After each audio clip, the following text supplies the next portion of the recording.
솔로몬 왕이 죽은 후에 이스라엘은 북이스라엘과 남유다로 나뉘어 살다가 북이스라엘은 아수르 제국에게 멸망을 당하고 남유다는 바벨론 군대에게 멸망을 당했습니다.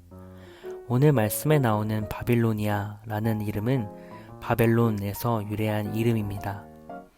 역사 속에서 한 나라가 세워지고 한 나라가 없어지는 것은 매우 자연스러운 일입니다. 오늘 우리는 함께 그 역사를 보면서 그 역사 안에서 일하시는 하나님을 보게 되기를 소망합니다. 어느 날 하박국 선지자는 이스라엘의 패역을 바라보며 하나님께 기도합니다. 어찌하여 나로 불의를 보게 하십니까? 어찌하여 악을 그대로 보기만 하십니까? 약탈과 폭력이 제 앞에서 벌어지고 다툼과 시기가 그칠 사이가 없습니다. 율법이 해이하고 공의가 아주 시행되지 못합니다. 악인이 의인을 협박하니 공의가 왜곡되고 말았습니다.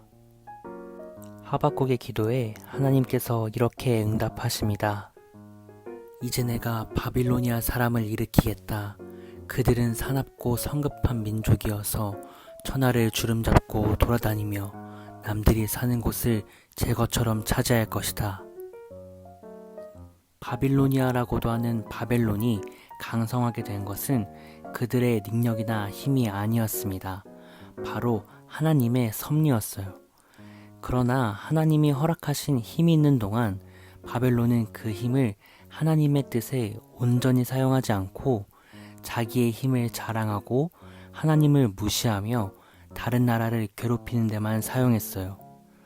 결국 그들은 많은 나라들을 위해 높은 위치를 차지하면서 자신도 하나님처럼 되지 못할 이유가 없다며 스스로 높아지려고 했어요.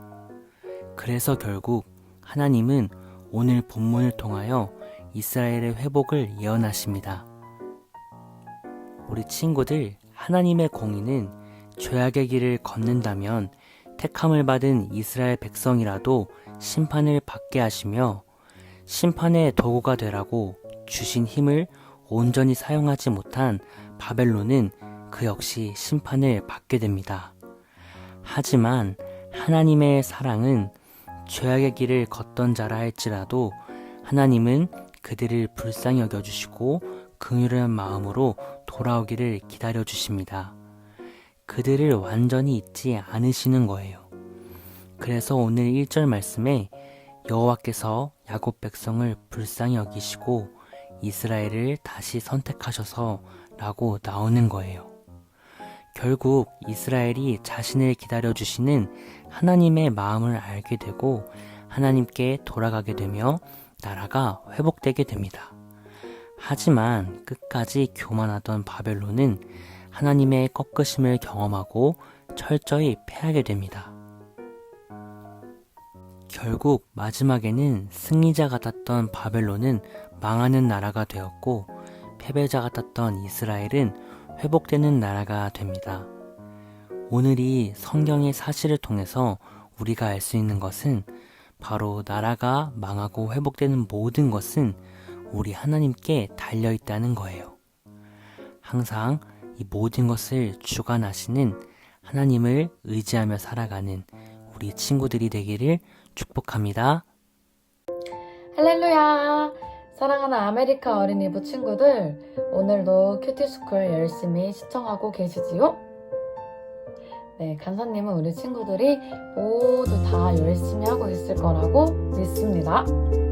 오늘은 그림을 통해서 본문 말씀을 살펴보았는데요. 앞으로 수요일날은 이렇게 그림을 통해서 우리가 말씀을 알아보고 이해하는 시간을 가질 거예요. 네, 오늘의 말씀을 그림을 통해 살펴본 친구들이라면 바로 알 텐데요. 하나님이 심판을 한 나라와 그렇지 않은 나라가 있어요. 심판을 받은 나라는 바로 바빌로니아라는 나라고 심판을 받지 않은 나라는 이스라엘이라는 나라죠. 이스라엘 백성들은 죄를 지었지만 그 죄를 끝까지 모르는 척하고 있지 않았어요. 그 죄를 하나님께 가지고 나와서 기도하고 하나님께 회개하며 나아갔지요. 그때 하나님은 기다렸다는 듯이 이스라엘 백성들을 품에 안아주고 이스라엘 백성들의 죄를 용서해 주셨어요. 하지만 자기의 힘으로 살아가려고 했던 바빌로니아, 그들은 하나님께서 심판하고 마셨지요. 오늘 우리가 읽은 말씀을 통해 알 수 있는 사실은 하나님은 하나님께 죄를 가지고 나아오면 용서해 주신다는 거예요. 하지만 우리 친구들이 끝까지 그 죄를 모르는 척하고 하나님께 나아오지 않는다면 하나님은 나중에 그 죄를 우리 친구들에게 물어보실 거예요. 그렇다면 우리는 어떻게 해야 될까요?